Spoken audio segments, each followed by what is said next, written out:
my name is Jacqueline Michelle, and I am so excited to share with you my communication project. I currently am a permanent substitute in a public school for grades kindergarten and third grade, and before that, I had taught 2 years in a private school, third grade as well. Communication is so important in my life because I have to use it in three different ways. I first have to communicate to the little kids just on different aspects where they need to understand in certain areas. Then I also have to work on how to communicate with my coworkers as we work as a team to do the best for our students. And then I have to also learn how to communicate with the parents, which some can have just easy ways of communicating with each other, while others I may have to work on how to share with them some struggles that their child might have, which they may not want to listen to. As I go through my project, some things that I'm going to talk about that I believe in my own life is listening with your whole heart can make a big impact on someone. I also will share the importance of a caring heart in order to reach those who are broken. And one of the most famous lines that we hear all the time is quick to listen and slow to speak. And that one is so true. Even in my own life, sometimes I just want to fix a problem, and when someone shares something, I just want to just kind of sometimes talk on top of them because I'm like, oh, I know you should do this, or you should think about it this way, or change this. And I always come back to the statement that it's quick to listen and slow to speak, and we need to listen more in order for people to share what's on their heart, which in nowadays is not that easy. As I go through my goal for my own life is to be that person who others look for, knowing that their problems will not be tossed aside, but treated with the utmost respect and support needed to pull through and live the plan that God has for their lives. As I continue, I think about ways that I would reach that goal, and something that I use in my own life and hope to continue to just have so strongly is to listen with my heart and not wander with my mind. Man, it can be so easy for me to be listening to someone, and I can get distracted so easily.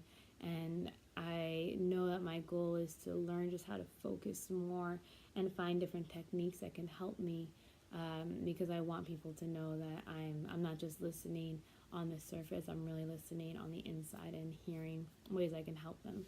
I also I have learned many verbal and non-verbal forms of communications and ways to show people I'm listening, as well as receive it. But I want to continue to strengthen those areas so that I can really be strong in all those different ways. And of course, my last goal is just to listen beyond what a client shares. Sometimes it's easy to see the surface, fix a problem, let them go, but there's always something deeper inside, and I want to learn even more just how to use the different techniques that we learned throughout this course to really just have them open and choose to figure out why this is continually happening and how we can move past it. My background, I am a pastor's kid at a church about 5,000 people. So I had a great upbringing. I'm just in Christian and supportive family, and I definitely learned how to communicate with people because I didn't have a choice. So some positive things that my parents truly taught me was just how to be social with people who are older and younger, as well as how to respect them, because if I gave them respect, I would earn the respect. I also learned how to communicate, whether it was a tough subjects or directing people or leading other people in our church, and whether it was just communicating when someone needed some extra love.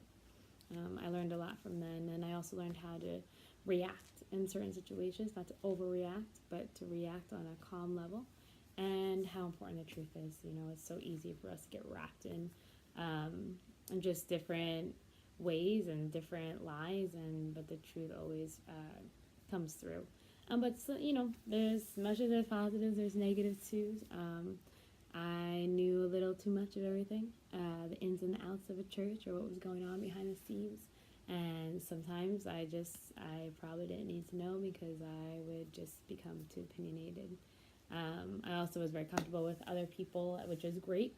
It was a great thing to have passed as a kid, but then sometimes I was a little too comfortable and told maybe a few extra jokes that maybe weren't as funny to some than others.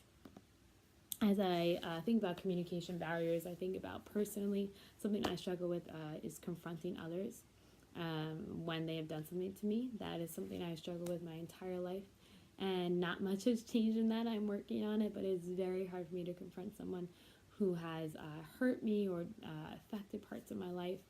And I know that God is just working me through this system and learning how to just break through and not hold on to that in my life, which I know from me learning that I will be able to show and teach other people how to confront but also let go of things that have hurt them. And professionally, I am also, working on staying focused and using different techniques that we've learned to keep my eye on the importance of the person that I'm working with. As we look at breaking barriers, I found this great little section of one of the journal articles that I was reading by Andrea J. Vickery.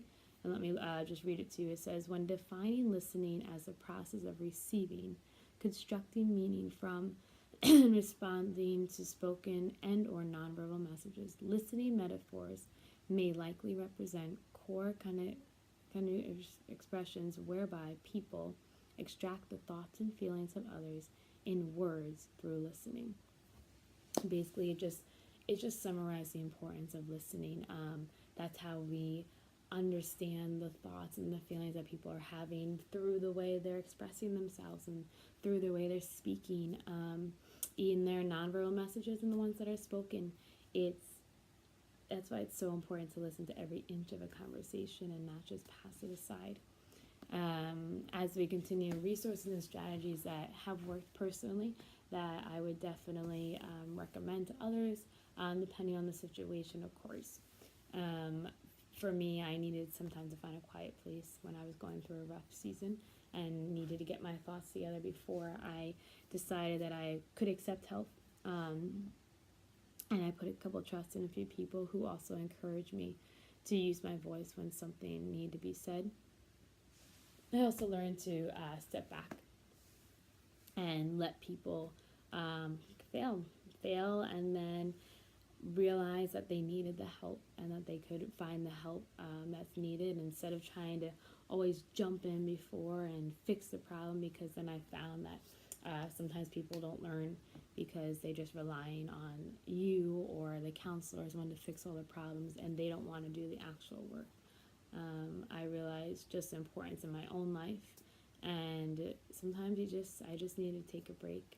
And I think sometimes when we listen, we just need to take a break of fixing everything and speaking and sharing things. We just need to take the break, step back, and listen to what the client is truly saying. An action plan that is just important that we've learned and just important in counseling is just focusing on the conversation at hand. For me, I would use a notepad to just help me focus and jot down little things to remember, as well as truly praying before I come into the conversation and into the counseling session, because I want to make sure that I am fully engaged into what the client needs and leave all my other worries and other stresses and everything on my mind at the door. Then I learned actually in some of the books that we read about how asking more questions is a great idea to just hear people out and make them think more about what they said, even giving them time to ponder, and they don't need an answer right away. And I learned, which is a little hard and interesting, about how awkward silences can actually help people like kind of sweat it out and kind of figure out like what the next thing they're going to say. I love Stuart's example and reminder metaphor about inhaling and exhaling, just reminding that you need to listen and then you need to speak. Don't speak before you listen to every inch of what someone's saying. I also would use Peterson's reminder of staying away from communication traps. It is so easy to fall in communication traps, and I I liked how he expressed the fact that there are so many different listening techniques, and they will pertain to certain people. They'll work for certain people, and sometimes not others. And it's okay. And I kind of felt like comfortable knowing that you don't have to have it perfect. It's okay to use certain listening techniques and realize that one didn't work so well, so I have another one, and I have another one, and I have another one. And to also know that some may be so comfortable for you and work well for this client, but you may need to use another one for the other client. And I feel like that was just a great reminder of how Peterson shared that, as well as the talker listener card. I felt like that's just so needed, especially in the different families that we have today, where sometimes they could just take over a counseling session. Not everyone gets to share what's on their mind to be helpful to themselves and to the situation at hand, especially in divorce situations and kids and things that could be very difficult to walk through. The talk or listen in a car, and making sure you had someone there that is able to be the bufferer and turn the card so that that person knew that they had time to talk and then had to wait their turn. I think that was a great way to just remind me of different things that could be that could just be so visual for them to see. Another great statement was from Burley Allen, just a great reminder of talking is used or can be used to gain power, to punish, to relax, and to conceal or to reveal. But not talking to someone is punishment, and so is not listening. And it's true. I mean, everyone talks a million times a day, and some are there to gain the power and show who's boss. Some are there to actually be mean and be nasty to people. Some are there just to enjoy a conversation. But it's so true that not talking to someone can be punishment to them, can be punishment to yourself, as you're not seeking help, and things could happen from there. And not listening can also be punishment, because if you are not listening, you are showing people that you don't care about them, and then that could truly affect them, because I've had that happen to myself, so I know it's a true fact, which is why I'm trying my best to become such a good listener and truly focus, so that the person knows that they're important in my life and I'm not just passing them by. Some connections that I use in my own life to try to help connect with people is two important statements. One of them, I would say, I am not stating that I fully understand on a personal level of what you're going through, but please help me understand how deep your hurt goes. And that was something I used when I worked with teenagers, and they respected that I wasn't trying to pretend like I knew how they felt, but I wanted to get to that level, and I wanted to truly understand in order to help them. Another one that I've used is I have had a similar situation in my life. I would give them a quick outline of the story, followed by a small response and how I handled it. And then we could talk about what you think, or did I handle it correctly, and then bounce it back to their situation. And then it's important to get on their level. Nowadays, there are so many ways to communicate, and social listening is something huge that I read in an article, just showing how you're attending to, observing, interpreting, and responding to mediated, electronic, and social areas that can also have an impact on someone, and how they share and how they communicate and how they are socially with their friends.